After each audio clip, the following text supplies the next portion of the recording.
The first thing Tobias Hartwell noticed was the color. It wasn't the red of rust or the murky brown of river mud. It was sharp, wet crimson, fresh enough that the dry prairie dust hadn't had time to drink it in. It trailed from the edge of his corral, past the shadow of his barn, and curved around toward the stone lip of his water well. He followed it slowly, Winchester loose in his hands, boots crunching on the hard earth. His pulse was steady. Too many years on the frontier had taught him that rushing toward trouble was a good way to end up dead. But with each step, the trail thickened, drops becoming smears, smears becoming dark splashes. When he rounded the corner of the barn, his breath caught. She was there, a young native woman, crumpled against the rough stones of the well. One hand clutched her side, blood seeping between her fingers, the other reaching up toward the bucket that hung just out of reach. Her breathing came in ragged bursts, her lips cracked and dry. Even through the shadow of pain, her eyes tracked him, sharp and untrusting, like a cornered animal deciding whether to flee or fight. It was 1870, and a white man finding an Indian, especially a wounded one, on his property, meant only one thing: trouble. His neighbors wouldn't hesitate to put a bullet in her and sleep soundly that night. Some might even help themselves to her scalp for bounty money. She tried to speak, the words barely a whisper. Water. Tobias stood there for a long moment, the weight of every rule he'd learned pressing down on him. In this land, survival meant minding your own business. It meant not getting tangled in other people's fights, especially when those people wore the wrong skin in the eyes of the territory. But he knew that look in her eyes, the hollow, desperate need. He'd seen it in himself once during the drought of '64, when 3 days without water had nearly finished him. He lowered the rifle. In 3 long strides he was beside her, unhooking the bucket from the well rope. The rope rasped through his calloused hands as he lowered it into the cool darkness, the splash echoing up from below. When he drew it back, he set it gently in her hands, steadying it so she could drink without spilling. She drank like a soul pulled back from the edge of death. 3 deep gulps, a pause, then 3 more, until she coughed and gasped for air. The color crept back into her cheeks, but the hand at her side stayed clamped over the wound, fresh blood already staining the front of her buckskin tunic. "You'll bleed out if that's not tended," Tobias said, keeping his voice low and even, her gaze locked on his, unreadable. Then she gave the faintest shake of her head, as if she already knew what was coming and wanted him to understand. She shifted, wincing, and gestured with her chin toward the distant hills. That's when he heard it, the faint, unmistakable drum of hoofbeats carried on the evening wind. Tobias froze, tilting his head. There was no mistaking it now. Multiple riders, pushing hard. The sound was still faint, but growing clearer with every heartbeat. She heard it, too. Panic flared in her eyes. She tried to push herself upright, but the movement tore a groan from her throat and darkened the blood at her side. She slumped back against the well, her chest heaving. Tobias looked from her to the open prairie and back again. Whoever was coming, they were coming fast. And they were following the same trail of blood he'd just walked. There was no time to move her far, not without killing her outright. The old root cellar behind the barn flashed in his mind. Stone walls, narrow door, invisible from the main yard unless you knew where to look. It might hide her, at least long enough to send whoever was coming on their way. He reached down, slipping one arm under her knees and the other around her back. She stiffened, eyes narrowing, but didn't resist. Her weight was almost nothing, the heat of fever radiating through the blood-soaked fabric. They made it 10 steps before she gripped his shirt with surprising strength and shook her head sharply. Then, to his shock, she smiled. It wasn't a smile of gratitude. It was something sharper, something that made the hair on the back of his neck rise. The hoofbeats grew louder, and over the barn roof, Tobias saw them, 6 riders cresting the ridge, dust pluming behind them. Leading them was a man Tobias recognized instantly, Marshal Dixon Webb. Even at this distance, the marshal's pale blue eyes swept the land like a hawk's, missing nothing. Webb was a man with a reputation, and none of it good.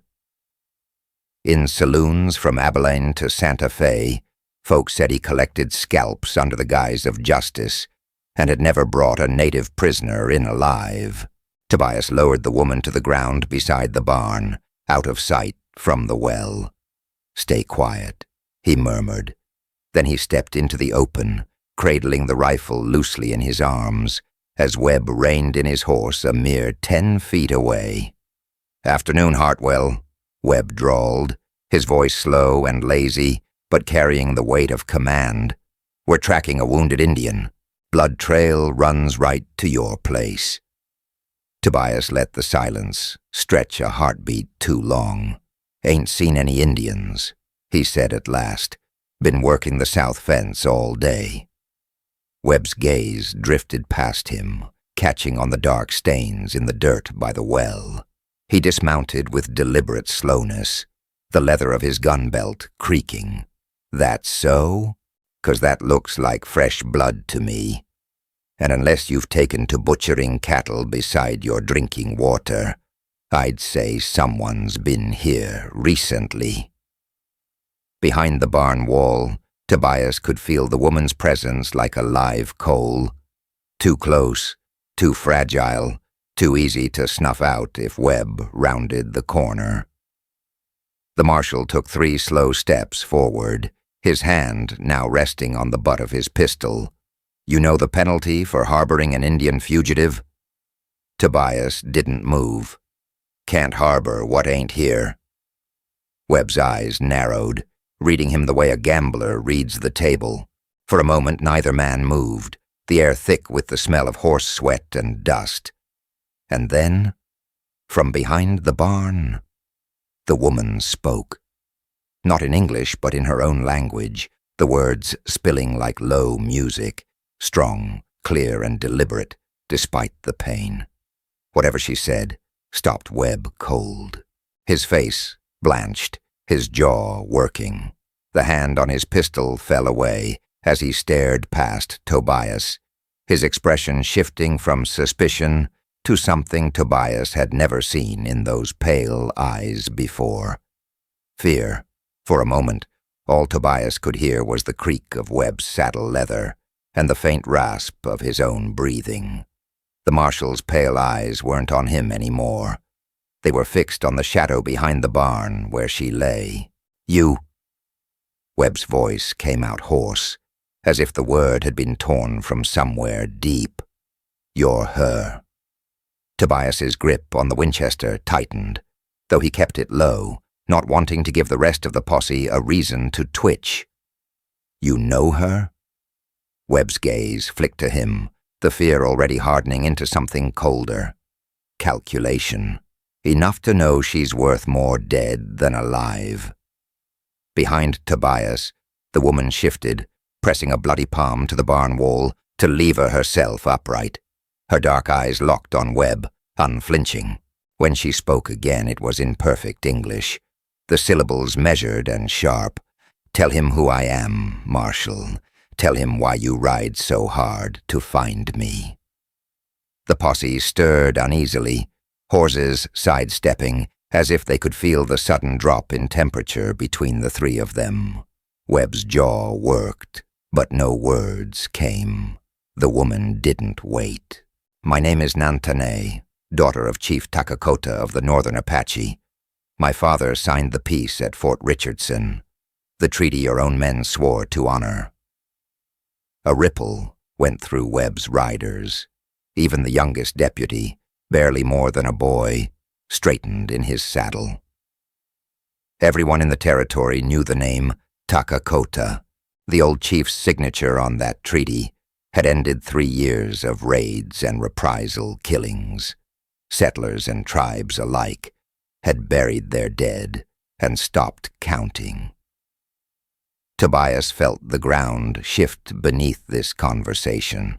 The woman he'd found bleeding at his well wasn't just another casualty of the frontier. She was the living embodiment of the fragile peace that kept this valley from burning. Webb recovered quickly, though his voice carried a new edge. She's wanted for murder. Colonel Morrison, shot down in cold blood 3 days ago during a parley. The witnesses were liars paid in rifles and whiskey. Nantanay cut in, the ones who wore paint and spoke my language just well enough to fool the soldiers, the ones you sent. The words landed like hammer blows. Webb's face twitched, the mask slipping just enough for Tobias to glimpse the truth underneath. "That's a heavy accusation," Webb said softly, but there was no conviction in it. "It's the truth," she replied, and with a wince, reached into the pouch at her belt. Her fingers came away bloody, but they clutched a folded scrap of paper. She held it up between 2 shaking fingers. "This is why Morrison died. His letter, names, dates, amounts, proof of who's been selling rifles to the war parties you pretend to fight. Proof that someone in your office takes a cut to look the other way."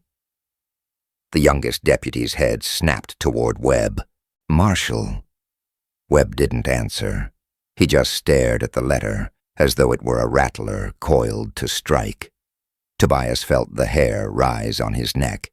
They were all standing on a knife's edge now. One wrong word, and there'd be blood on the dirt. "Give me the letter," Webb said finally, stepping forward, palm out.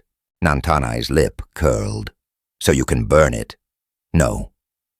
The marshal's hand twitched toward his pistol, but the young deputy's horse moved forward, blocking him. "Sir," the boy said carefully, "what she's saying, it matches things I've seen.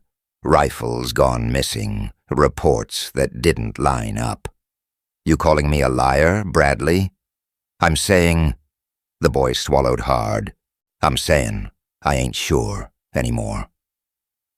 One of the older deputies shifted in his saddle.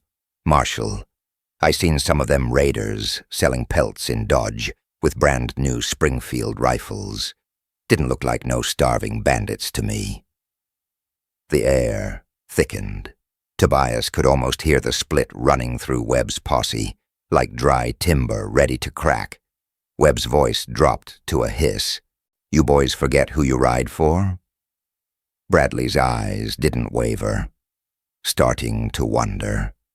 The marshal's face darkened, his hand tightening on his gun.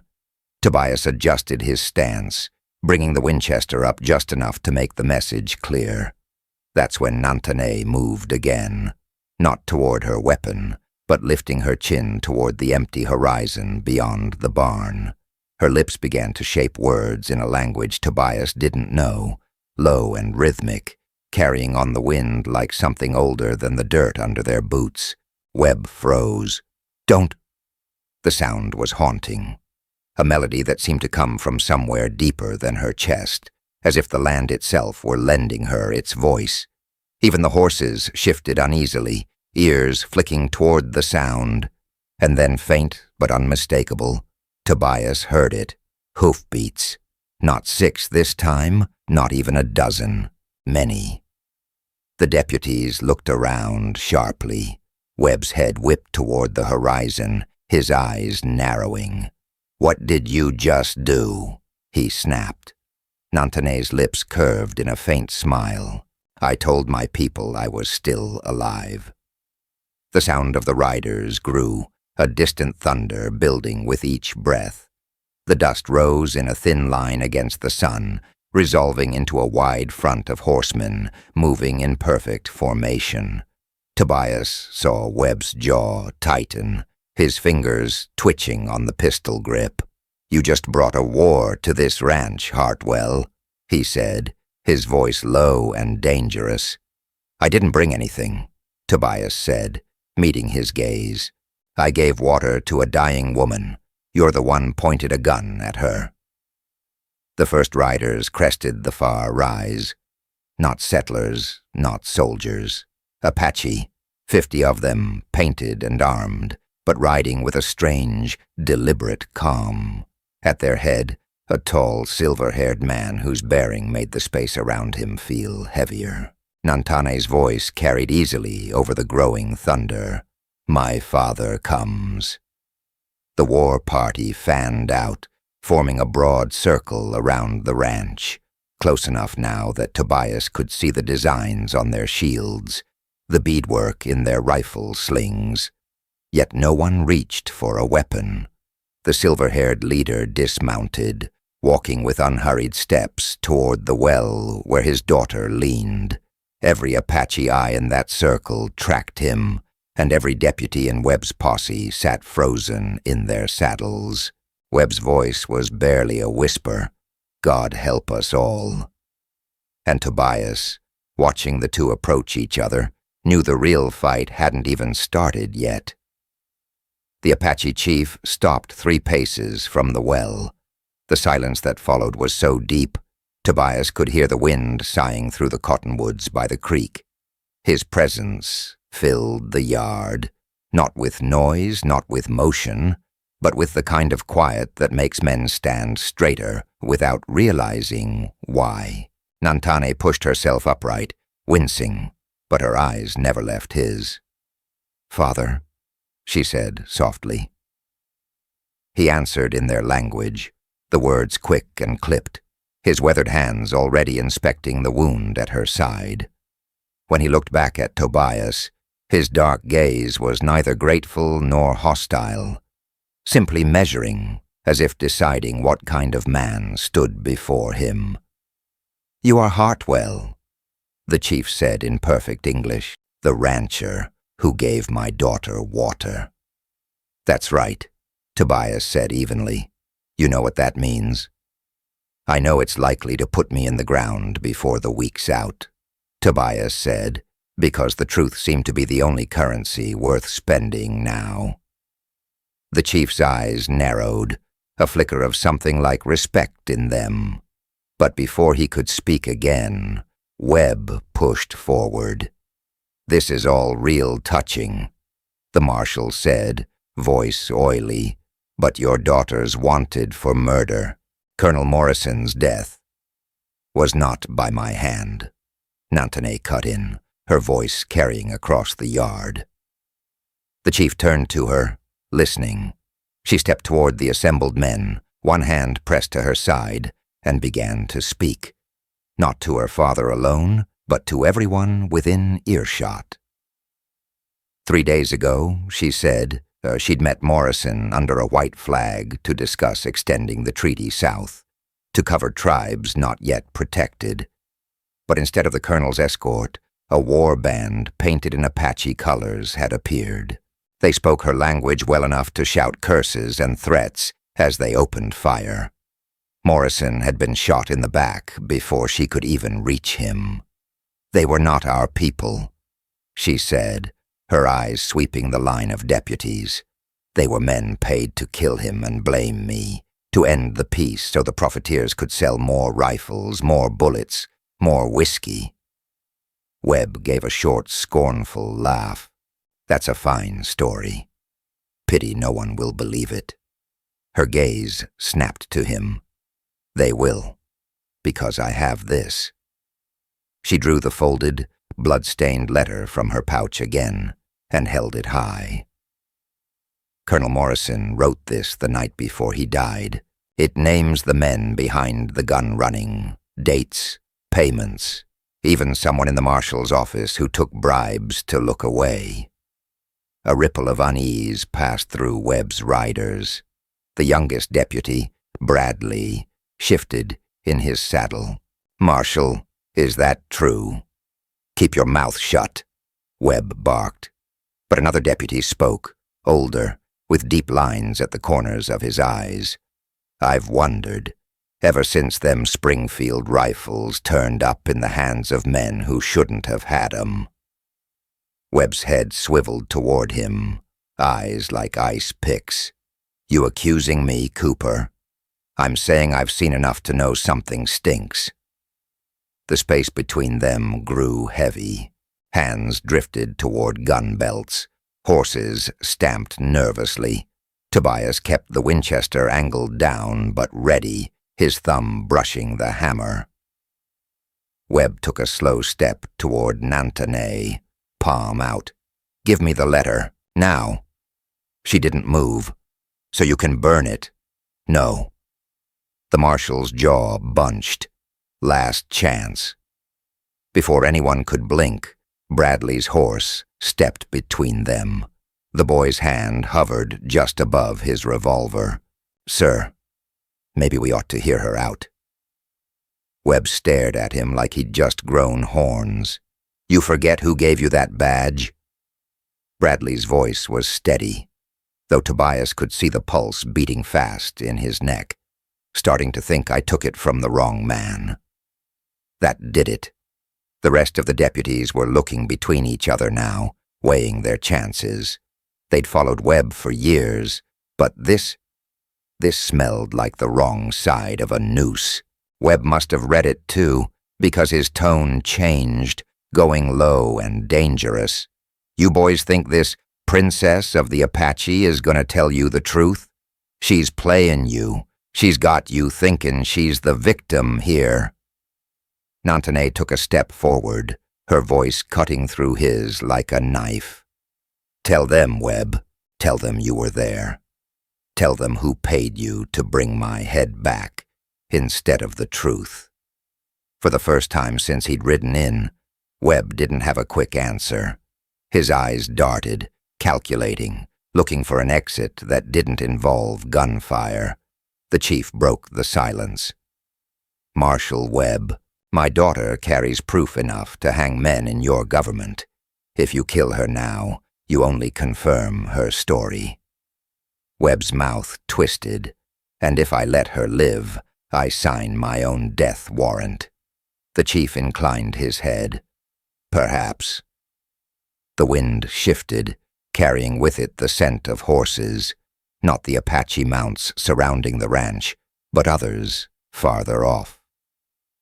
Tobias caught it just as the distant drumming reached his ears. More riders, moving fast. Webb heard it too. His head snapped toward the sound, then back to the chief. "You called in more?" The old man didn't even glance away. "We called for justice. It comes from many directions."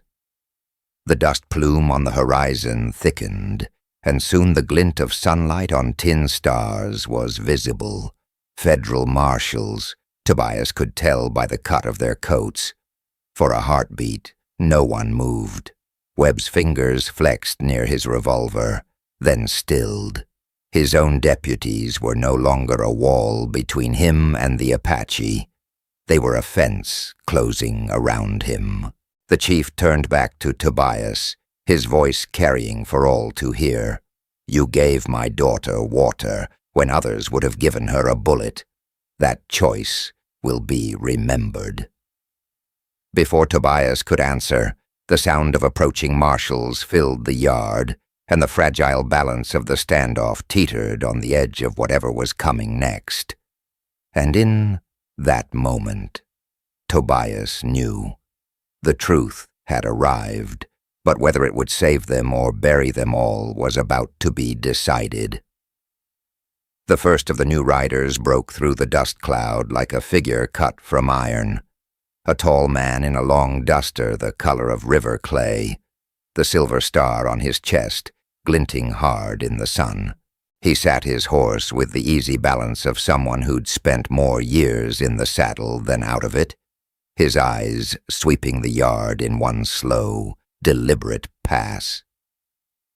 Behind him, half a dozen more marshals fanned out, their mounts breathing hard from the ride. They didn't wear the same weary loyalty Tobias had seen in Webb's men. These were lawmen with a different kind of edge, the kind that comes from chasing dangerous men and catching them. "Marshal Kane," Webb said, a little too quickly, like a man grabbing for a rope in high water. "What brings you here?" Kane reined in, the leather creaking. "Message from the territorial governor. Heard there was trouble at Hartwell's place. Thought I'd see it for myself." His gaze slid to Nantanay, then to the circle of Apache riders beyond. "Looks like I walked into something." Nantanay didn't wait for the pleasantries. She lifted the blood-stained letter high enough for everyone to see. "This is the reason Colonel Morrison is dead, and the reason Marshal Webb wants me dead." Kane's brows drew together. "What's in it?" "Names," she said. "Dates, payments, proof that men in the territorial government and in the Marshal's own office have been selling rifles to the war parties you claim to fight." Webb's jaw tightened, his voice sharp. "She's lying, trying to stir up trouble between our people and hers." Bradley's voice rang out from his saddle. "Sir, with respect, she's telling the same story we just heard from her before you got here, and it explains a lot." Cooper, the older deputy, shifted in his saddle. "Explains why them Springfield rifles turned up in the wrong hands. Why we've been told to chase shadows while someone's making a profit." Kane's gaze lingered on each deputy in turn before settling on Webb. "That true? You gonna take her word over mine?" Webb shot back, but there was a crack in his voice now, just enough to make the words sound thin.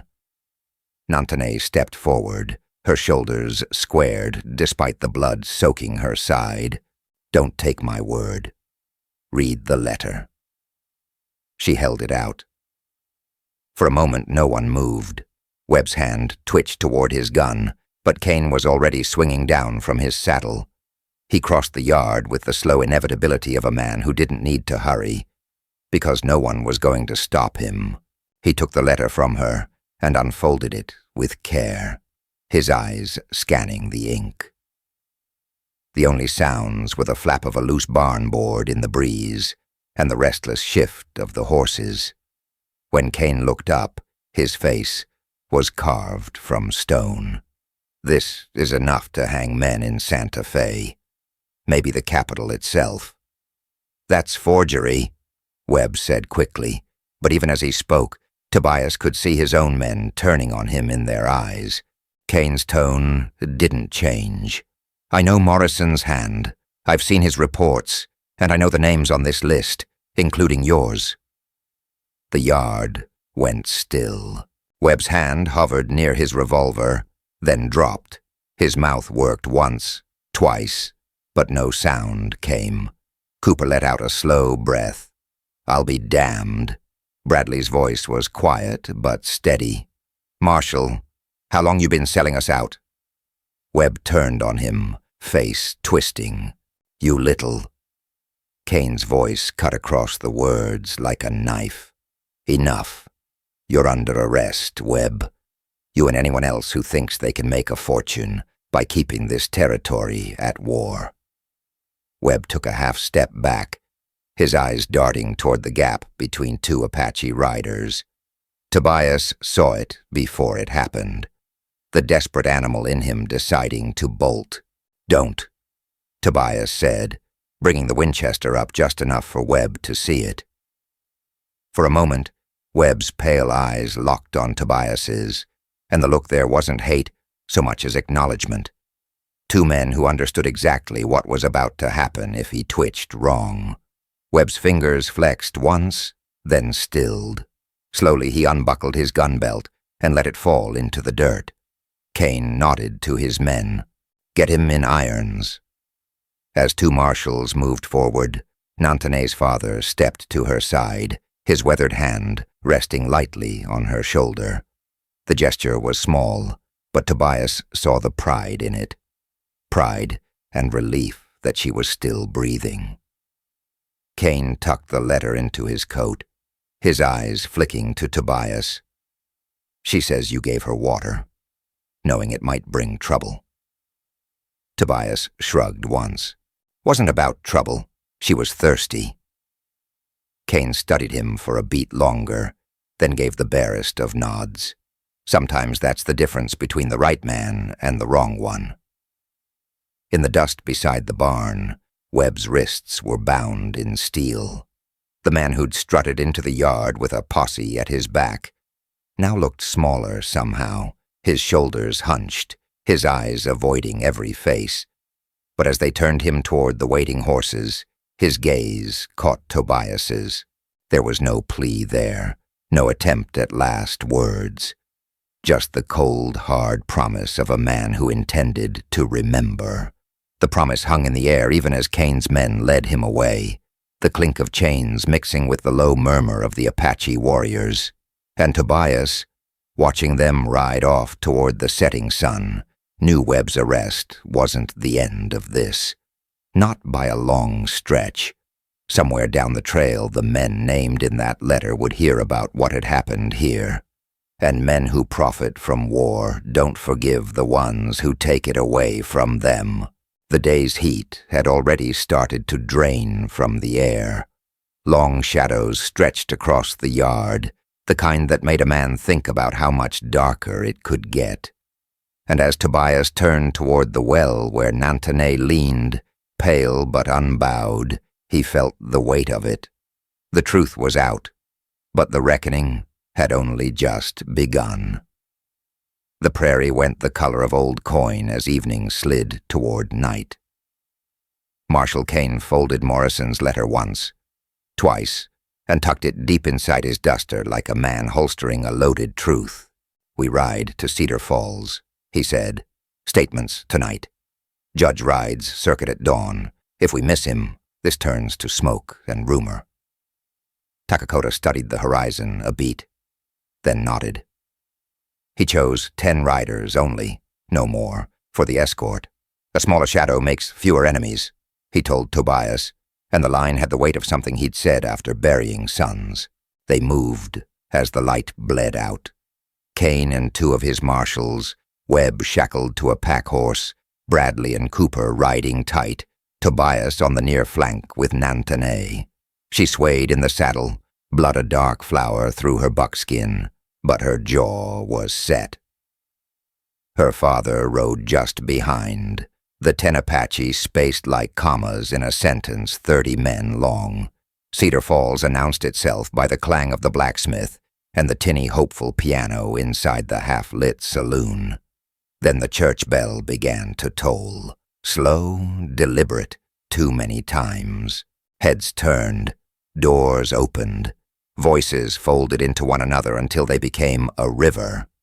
"There," someone hissed. "That's her. And him, Hartwell. Traitor." Kane raised an open hand. "No one speaks unless it's to me." He needn't have bothered. The street filled from boardwalk to boardwalk. Men in sweat-dark hats, women with tight mouths, boys with eyes too old for their faces. A pair of cow hands dragged a coil of rope big enough to tie a windmill. Sheriff Abel Crow shouldered through, badge pinned crooked, face flushed with the kind of authority that drank loud and slept late. "You bringin' that Indian into my town at sundown?" Crow barked. "Folks here had sons die on raids. They don't want her shadow on their supper." Kane stayed in the saddle. "She's a witness. Looks like a murderer," Crow said, swinging his arm wide to the crowd. "And him." He jabbed a finger at Tobias.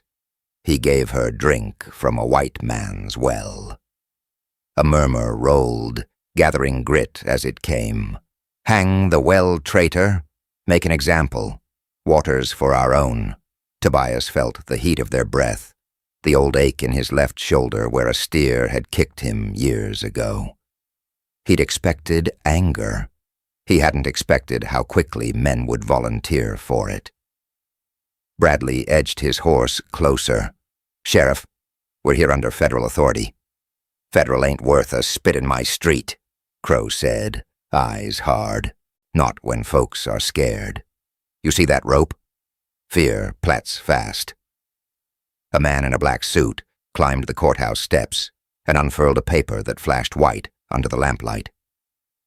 Judge Ira Temple. Circuit Judge, whip-thin, words like barbed wire. By writ of the Territorial Court, the person of the Apache woman, styling herself Nantanay, is to be held in the county jail pending indictment, he read. Any person aiding or obstructing officers of this county may be detained as material witness or accessory. He looked up, pale eyes catching on Tobias. You, sir, will learn the difference between frontier kindness and sedition. Kane rode 2 steps forward. That letter proves the murder was staged, Judge. Names inside it bite higher than your bench. Temple's mouth twitched. Then produce it at trial. Tonight, I'll have my prisoner. You'll have my corpse first, Takakota said, voice calm enough to scare a man. 10 Apache moved as one, not drawing, not threatening, just changing the air, the way thunderheads do when they decide they're tired of being sky. Crow's hand fell to his pistol. A dozen hands mirrored it. The rope uncoiled like a sleeping snake waking mean. Nantane pulled in a breath that seemed to cost her a year. Let them take me, she said, too softly for the crowd, but not for Tobias. If I go, they forget you. It is a small price. He shook his head once. There's no fair price for a lie. She studied him, a heartbeat. You will get yourself killed for water, Hartwell. Could be, he said, but I won't get to live with myself if I don't. Cooper cleared his throat, rough with dust and age. Judge, he called, loud enough to reach the porches. I rode for Webb 10 years. I saw rifles go missing, wars get longer than they needed. You hang this rancher for a drink of water, and you'll hang the wrong man while the right ones keep selling bullets. Enough sermons, Crow snapped. Tie the traitor. Show the rest what a rope says. 4 men pushed out from the crush. Feed store clerks yesterday, a hanging crew tonight. Someone flung the coil. It hit Tobias's chest with the smell of linseed and tar. He didn't fight. He'd wrestled broncs, dragged a plow through clay that fought back like a mule. But there's a way a crowd can pull that no single man can stop. They tugged. The rope bit, and he stumbled from the saddle, boots skidding on packed dirt. Kane, Bradley hissed, eyes frantic. We can't. Kane's jaw worked. The letter in his coat might as well have been a pistol without powder. He eased his horse sideways, trying to wedge iron between a man and his worst idea. The lantern outside the mercantile guttered in the night breeze, then steadied. Its light found Tobias's face as the men dragged him below the cottonwood that shaded the livery at noon. Someone tossed the free end of rope over a limb so old it remembered wagons with iron rims. The line came down. A knot swelled like a fist. A man's got a right to his own water, a voice cried, desperate to believe it was law talking, not hate. He gave it to an enemy. Enemy? Takakota said. He spoke to the town as if they were a single child, told a wicked story too many times. My daughter brought proof your own officers murdered your colonel, so merchants could sell you grief by the barrel. You'd trade that truth for a hanging you can cheer. Law's a fine coat, son, an old rancher muttered close by, not to anyone, and to everyone. Shame how often it's worn by wolves. Judge Temple rapped his writ on the post. This isn't a lynch, it's order. Sheriff, secure the accessory. Crowd, stand back. But it wasn't order. Order doesn't sweat and shout and smell like whiskey and fear. Order doesn't scrape a chair across dirt and set it below a noose. They hauled Tobias up onto the chair. The rope kissed the side of his neck, rough, honest, unforgiving. The world narrowed to lamplight and faces, and the hollow where a man's courage goes to check the fence. Bradley slid from his saddle, jaw set, both hands open. "Don't do this. Don't make me choose which law to keep." "We already chose," Crow said. "We chose ours." For a second, nothing moved. Then a hand, Tobias never saw whose, kicked the chair. It rocked. The rope went taut enough to whisper. A shot cracked the night. Every head turned. The lantern above the mercantile shattered, glass spraying like hard rain. Darkness fell in a slap that sent the crowd stumbling. Men cursed. Horses shied. Another shot tore a plank loose from the courthouse step. "Hold your fire!" Kane roared, voice big enough to wrestle panic. But fire didn't listen. A third bullet smacked the judge's signboard, and the wooden scale of justice split right down the middle. Sparks from the broken lantern found the tar bucket by the boardwalk. Flame licked up, orange tongues tasting the dry roof shingles with interest. "Snipers!" Cooper shouted, ducking hard. "Roof line!" Takakota turned his head, listening with his whole body. "Not ours," he said. "Hear the cadence. Hired guns. Good ones." Gunfire answered gunfire. The night bloomed in muzzle flare flowers. Tobias's rope jerked as men scattered. A pocket knife flashed and missed the knot by an inch. He could taste rope fiber on his tongue, could feel the old cottonwood's stubborn strength above him, like a hand that wouldn't let go. Somewhere to his left, Crow bellowed orders that came out as noise. Somewhere to his right, the judge shouted, "Protect the docket," like it mattered more than a man shuddering at the end of a line. Nantanai slid from her saddle, teeth bared against pain, dragging herself through the churned dust toward the gallows of a chair now kicked aside and rocking on one leg. "Hartwell," she gasped. "Oh, don't," he started, the word half strangled, half prayer. 3 Apache vaulted the hitching rail in a blur of shadow and beadwork. One threw himself at Tobias's legs, trying to lift, trying to buy breath a second at a time. Another went for the knot, fingers slick with his own blood where glass had cut him. The third turned and fired upward, a clean, measured shot that took a rifleman off the hotel roof with a sound like a sack of grain hitting boards. The crowd broke into pieces, some ducking for cover, some running, some trying to keep hold of the one thing they understood, a rope, a limb, a man to blame. A figure stepped out on the balcony above the saloon, coat flapping, hat brim low, the silhouette of a rifle laid easy to his shoulder. He didn't rush. He picked. He fired, and the bullet took Marshal Kane in the shoulder, spinning him out of the saddle and into the dirt with a grunt that sounded like the air leaving the territory itself. The flames on the boardwalk climbed from tasting to biting, racing along the tar-slick boards toward the courthouse stairs. Smoke flattened the street into a smear of orange and black, and as Tobias felt the world narrowing to a tunnel of heat and stars, he heard a voice he knew he'd heard before, even if he couldn't place it through the burn in his lungs, calm, amused, close enough to whisper but far enough he couldn't swing at it. "Evening, Hartwell." The voice drawled from the saloon balcony, the rifle's breech snapping open and shut with a confident click. "Thought you'd be taller." Who in God's name was he? And how many men did he bring with him into a town that had just decided one rope could settle all its fears?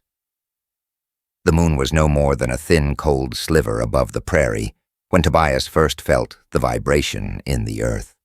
It began faintly, like the tremor of a distant storm, then grew into a steady, deliberate rhythm. hoofbeats, not the ragged gallop of a small posse, but the measured, unhurried cadence of a force that didn't need to rush. Around the ranch, the tension thickened.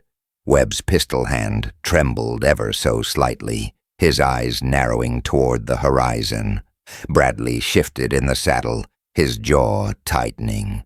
Even the horses caught the scent of something approaching, tossing their heads and snorting steam into the night air.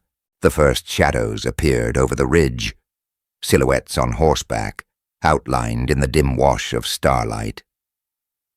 More came behind them, forming a living tide that flowed down toward the ranch with a precision that spoke of discipline, not panic. And at their head rode a figure whose very posture demanded respect. Chief Takakota. His hair, streaked with silver, was braided with eagle feathers that swayed like banners in the faint breeze. He didn't carry a rifle, though warriors flanked him on either side, with bows strung and rifles slung. Instead, in his right hand, he bore a carved staff capped with a hawk's feather, a sign of peace when held upright, a declaration of war when lowered. Tonight, it stood vertical, but Tobias knew that could change with the turn of a wrist. The Apache riders fanned out in a wide half-circle around the ranch, their horses stamping the ground in unison. Not a weapon was drawn, yet the message was clear. No one would leave this place without the chief's consent. The only sound was the creak of leather and the low murmur of men speaking in Apache. Takakota dismounted without a word and crossed the yard toward the well. Every step was deliberate, his gaze locked on Ayanna, who leaned against the stonework, pale from blood loss, but standing tall. They embraced without hesitation, father and son, the older man's hands moving over Ayanna's ribs, searching for the wound. His voice, low and steady, carried both relief and grief. Tobias stepped back, feeling like an intruder on something sacred. The warriors nearest the well watched him closely, not hostile, but measuring him, and then Takakota turned to face Webb. "Marshal," the chief said, his English clear, every word edged with iron, "my son tells me you rode here to kill him." Webb swallowed, trying to reclaim his composure. "I came to arrest a fugitive wanted for the murder of Colonel Morrison." Takakota's expression didn't change. "A fugitive from your own corruption, a man whose only crime was carrying proof of the truth." He motioned to a mounted warrior, who brought forward a leather satchel. From it, Takakota withdrew a folded letter and a bundle of ledgers. "These came from men who died trying to flee our justice. They confirm what my son told you, and more." The warrior handed the papers to Bradley. The deputy flipped one open, his brow furrowing as he read. "Transactions, dates, payments for rifles. This is Webb, this is your handwriting." A murmur rippled through the deputies, some shifting in their saddles, others looking away. Webb's mouth worked soundlessly for a moment before he barked, "You'll believe them over me, over the law?" Bradley's gaze didn't waver.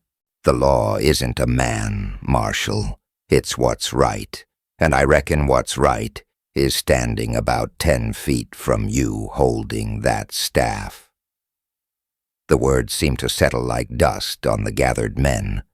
Tobias could feel the shift, the weight of years of Webb's authority starting to crumble under the simple truth of what they were all seeing.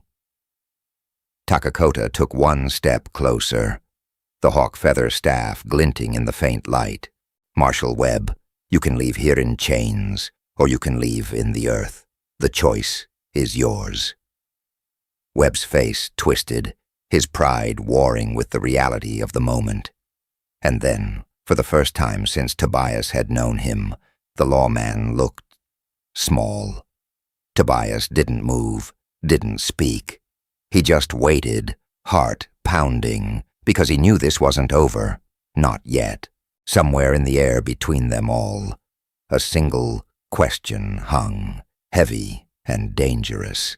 Would Webb take the path of surrender, or would he choose to draw his pistol one last time? That choice would determine who left the ranch alive. For a long moment, the yard felt like the air before a lightning strike. Still, but carrying the charge of something inevitable. Webb's fingers hovered near his holster, his pale eyes locked on Takakota, as if measuring whether a single, desperate shot might change his fortune. Tobias could see the calculation in the man's face. Webb had built his life on intimidation, on the belief that drawing first meant deciding who lived to speak. But now he was surrounded by 30 mounted Apache warriors, half a dozen deputies whose loyalty had cracked, and a chief holding evidence that could bury him deeper than any grave. The silence stretched until it felt like rope pulling taut. Bradley broke it. "Don't do it, Marshal. You can't shoot your way out of this." Something in Webb's jaw shifted, like he'd bitten down on the bitter taste of truth. Slowly, deliberately, he unbuckled his gun belt. It hit the dirt with a dull thud. No one moved to pick it up until Takakota nodded once toward Bradley, who swung down from his saddle and took the belt, wrapping it around the pistol like he was binding the teeth of a rattler. Hawkins, Webb's last remaining ally, tried to edge his horse backward, but Cooper was there in 2 steps, seizing his bridle. "Not tonight, Hawkins. Not ever again." The Apache ring tightened, not menacing, just final. There would be no escape. Takakota stepped forward, the hawk feather staff still upright. "You were sent to silence my son before he could reveal the truth. That truth is in my hands now. It will reach the Apache Council. It will reach the governor, and you will answer for what you have done." Kane, the territorial marshal who'd ridden in with his men, dismounted with the slow gravity of a man settling a matter for good. "I'll take them from here. Webb, Hawkins, you're under arrest for conspiracy, murder, and treason against the territory." Webb didn't speak as Kane's deputies stepped in, iron cuffs clinking shut around his wrists. The sound was sharper than any gunshot Tobias had heard all day. As they were led away, Webb turned his head just enough to fix Tobias with a look that wasn't pleading or apologetic. It was a promise, the kind a man makes when the fight's not over, only paused. Tobias met it without flinching. When the prisoners were loaded onto waiting horses, Takakota faced Tobias fully for the first time.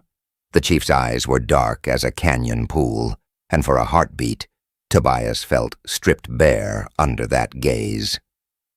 "My son tells me you gave him water when others would have given him a bullet," the chief said, "that you stood between him and death, though the law was against you." "I didn't weigh the law," Tobias replied quietly. "I weighed the man. He was dying. I had a well." A slow nod. "Mercy is not weakness, Hartwell. Mercy is a kind of strength men like Webb will never understand." At a gesture from the chief, the Apache warriors dismounted and formed a wide circle. One by one they approached Tobias, each laying a hand briefly on his shoulder or chest. Not a handshake, not exactly. It was a silent acknowledgement, a warrior's recognition. When the last man stepped back, Takakota drew from his saddle a long war lance, its shaft inlaid with beads and eagle feathers. He held it between them. "This belonged to my father, and to his father before him," he said. "It has never been given to one who was not born Apache, until now." Tobias hesitated, feeling the weight of the moment more than the lance itself. When he finally closed his hand around it, the wood felt warm, as if it had been holding the heat of every battle it had seen. Ayana stepped forward then, his face pale but steady. "You saved my life, Hartwell. But more than that, you saved the treaty. My people will know your name." Tobias managed a crooked smile. "I just gave a thirsty man a drink." Ayanna's answering smile was faint, but real. Sometimes that's how the world changes, one cup of water at a time. The war party began to disperse as the night deepened, their horses melting into the shadows of the open prairie. Kane and his men set out toward Cedar Falls, with Webb and Hawkins in custody, their figures small against the starlit horizon. When the dust finally settled, Tobias stood alone by the well. The wind moved through the dry grass with a sound like distant applause. His ranch was quiet again, but not the same. He wasn't the same. He'd seen the kind of men who would burn the world for profit, and the kind who would risk it for honor. He'd stood in the middle and made a choice. And in the Old West, sometimes that was enough to rewrite the ending. In the weeks that followed, word of what happened at Tobias Hartwell's ranch spread like prairie fire. Webb and Hawkins were tried in a crowded court, where Morrison's letter, the Apache testimony, and Kane's evidence left no room for doubt. They were convicted and hanged before the month was out.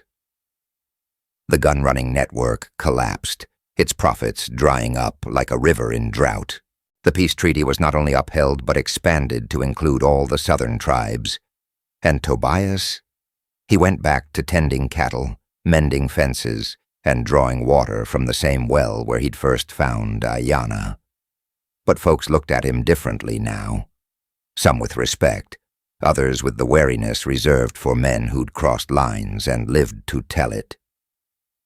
He kept the war lance mounted above his fireplace, not as a trophy, but as a reminder that in a land where law could be twisted and men could be bought, the choice to show mercy might be the most dangerous and the most necessary a man could make. Because in the Old West, the line between enemy and brother wasn't drawn in blood. It was drawn in water.